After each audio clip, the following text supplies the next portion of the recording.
өзекті шығарылым. Мен бүгін жүргізуші Аманжолқызы Аружан.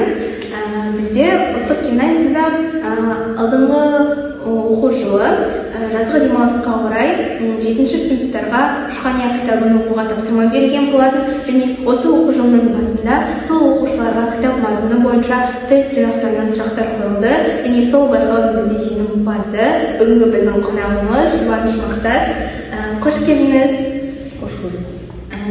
Бүгін біз сізбен бірге Бауыржан Момышұлының Рухания кітабын талқылайтын боламыз. Ендеше бірінші сұрағымыз осы Рухания кітабы жайлы айтып кетсеңіз, оның мазмұнының негізгі идеясы туралы.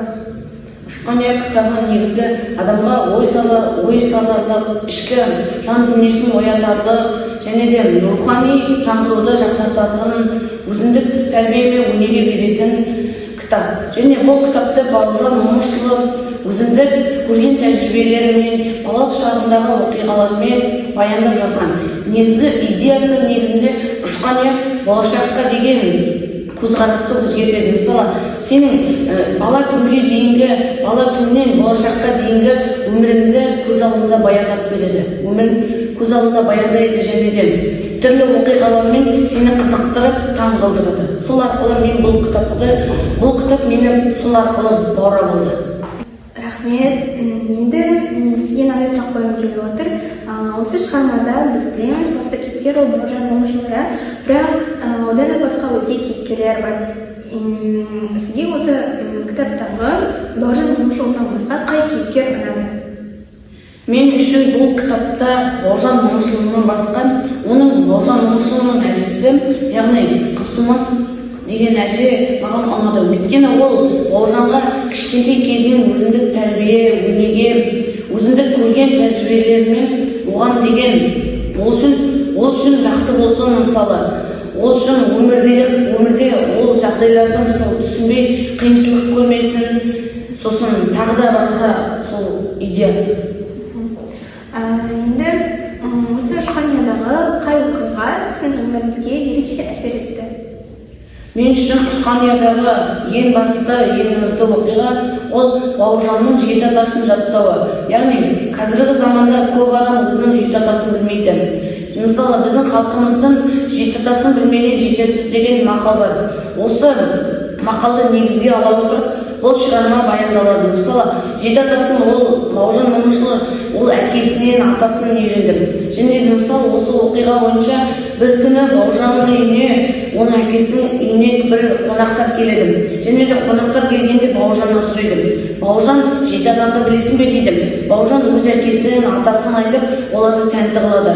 Осылай өзінің жеті атасын білген жетесіз деген мақалды осылай біз білдіріп тұрмыз. Керемет. Өзіңіз жеті атаңызды білесіз бе? Иә, мен білемін. Өте керемет. Шынымен де қазіргі таңда бүкіл ер азаматтарға керек қасиет ол өздерінің жеті атасын білу деп сенемін. Енді сіз жаңа айтып өттіңіз, менің сүйікті кейіпкерім ол Бауыржанның әжесі деген сияқты.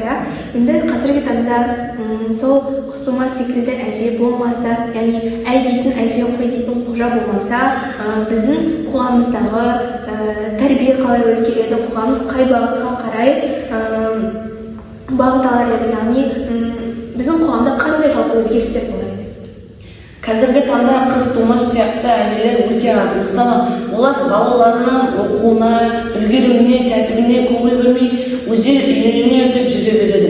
Мысалы, ол жағдай болмайды. Бұл біздің қоғамның жаман жаққа өзгеруіне себеп болады. Мысалы, әр адам солай өзі үйренеді, ол өзі үйреніп алады деген сияқты ішінде сондай ойлар болса, біздің заманымыздағы осы мәдени құндылықтарымыз, мысалы, рухани құндылықтарымыз, жақсы, мысалы, біздің өзіміздің ішкі ойымызда, жан дүниеміздегі құндылықтар, жақсы қасиеттеріміз жойылып кетуі мүмкін, жаман жақты өзгеріп кетуі мүмкін.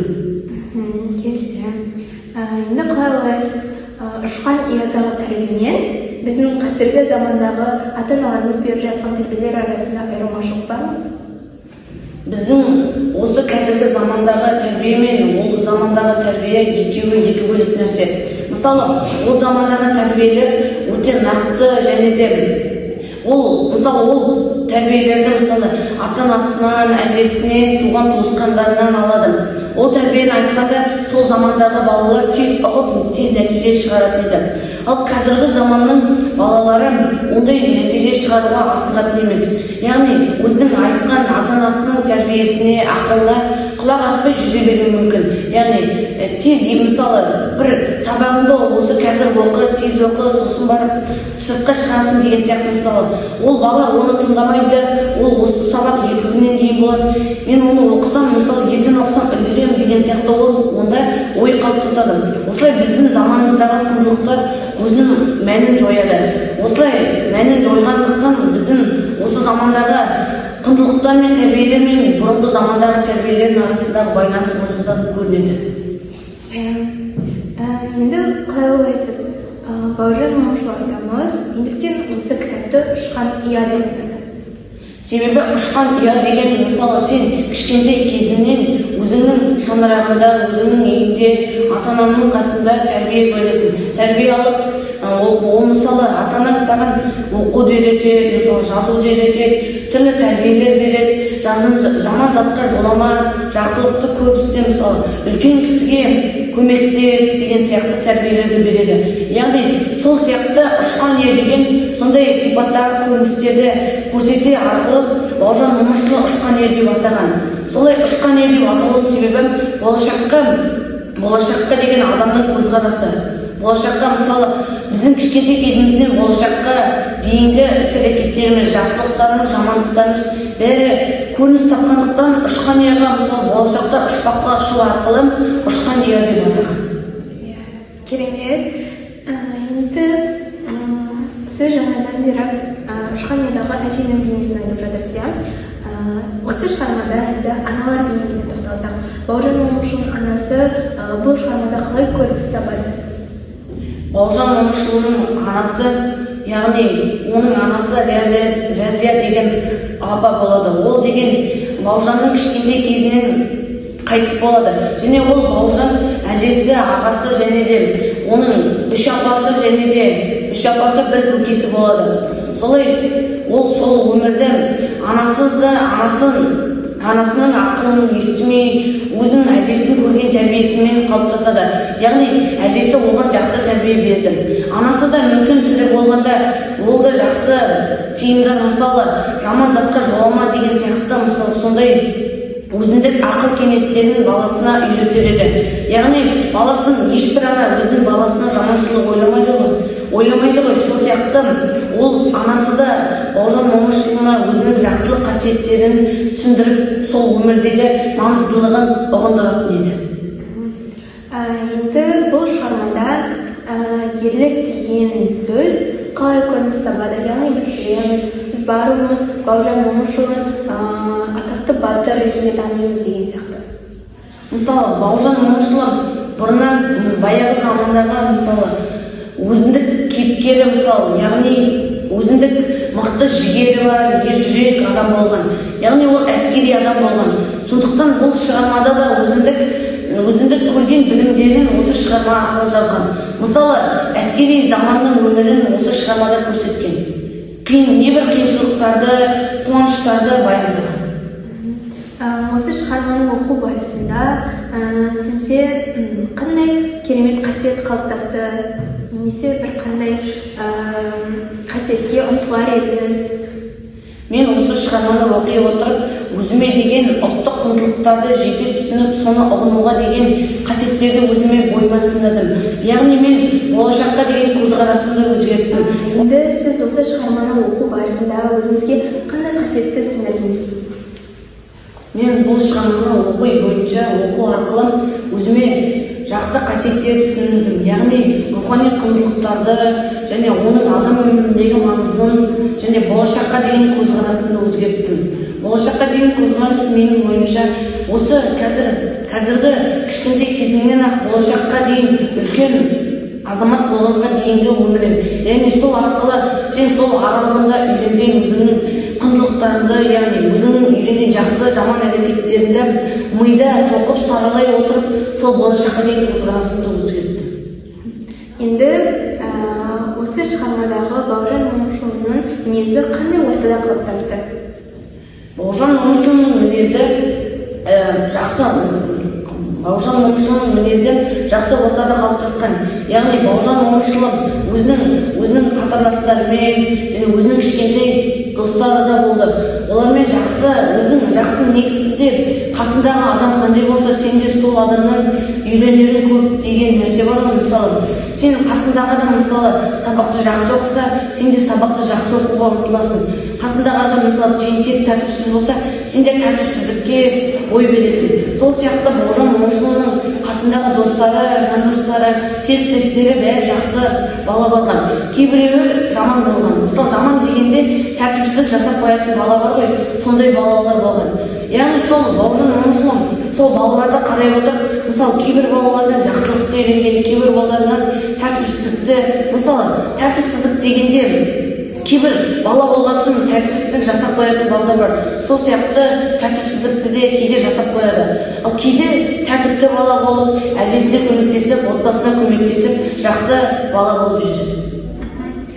Енді қазіргі таңда ер балаларға намыс деген сияқты ержүректік мінездерді қалай үйретуге болады? Мысалы, қазіргі балаларға намыс, ержүректік деген сөздерді, мысалы, намыстың өзі, намысқойлық деген, мысалы, сен жарысқа қатысасың және ол орыннан екінші орын немесе үшінші орын алып қаласың. Сол үшінші орын алып қалғанға сен намыстанасың. Ол яғни сол бірінші орын алған адамға деген ол сені кекшілік пайда болуы мүмкін. Бірақ ол кекшілік деген қате. Яғни ол сенің өзіңнің дұрыс дайындалмағандығында және де ол жарысқа деген мән бермей қарауында. Яғни сол намысқойлық деген менде неге бірінші орын алмаймын деген сөз ішінде сондай сезім пайда болады. Яғни ол адамға деген жаман көрініштік, жаман ойлау қасиетін жою керек. Яғни сол жарысқа қатысудың алдында сен мұқият түнімен сол жарысқа дайындалу керек. Яғни бос уақыттың көбінде жарыс ойлау керек. Миыңда жарыс деген зат тұру керек. Сол жарыста ойлай отырып сен бірінші орын аласың. Яғни адамға деген өшпенділік деген қасиетті жою керек. Яғни оған бәсекелестік арқылы өзінің ренжіп тұрғаныңды білдіру керек. Өзіңнің белгілі бір қасиеттегі барлық өзіңнің өмірден көрген қасиеттеріңді баяндау керек. Сол арқылы жарыста өзіндік нәтижені шығарып жеңіске жету керек. Келісемін. Енді қалай ойлайсыз, егер де Бауыржан Момышұлының әжесі осы заманға келсе, қазіргі ұрпаққа қандай ақыл кеңес айтар еді? Бауыржан Момышұлының әжесі, яғни қыз тумас әжем, ол қазіргі заманға келсе, қазіргі балалардың мысалы телефонды көп қарайтын балалар бар, кітапты көп оқитын балалар бар, бәріне бірдей ақыл беретін еді. Мысалы, телефонды көп оқитын балаларға сондай, мысалы, бір баланың сондай әжесі болса, ол телефонды мысалы уақытымен беретін еді. Мысалы, одан да сабағыңды оқы, телефон деген зиян зат, ол сенің миыңды улайды деген сияқты өзінің жақсы ырым тиымдарын, яғни балаға деген жақсы оң әсердерін беретін өзінің өсиет сөздерін айтатын еді. Өзіңізге рахмет. Құрметті көрермендер, бүгінгі біздің подкастымыз өзінің мәресіне жетті. Құрметті қонағымыз Мақсат Мырзаға өзіміздің алғысымызды білдіреміз. Біздің арнаға тіркеліп, лайк басып, комментарий жазып кетіңіздер. Сау болыңыздар.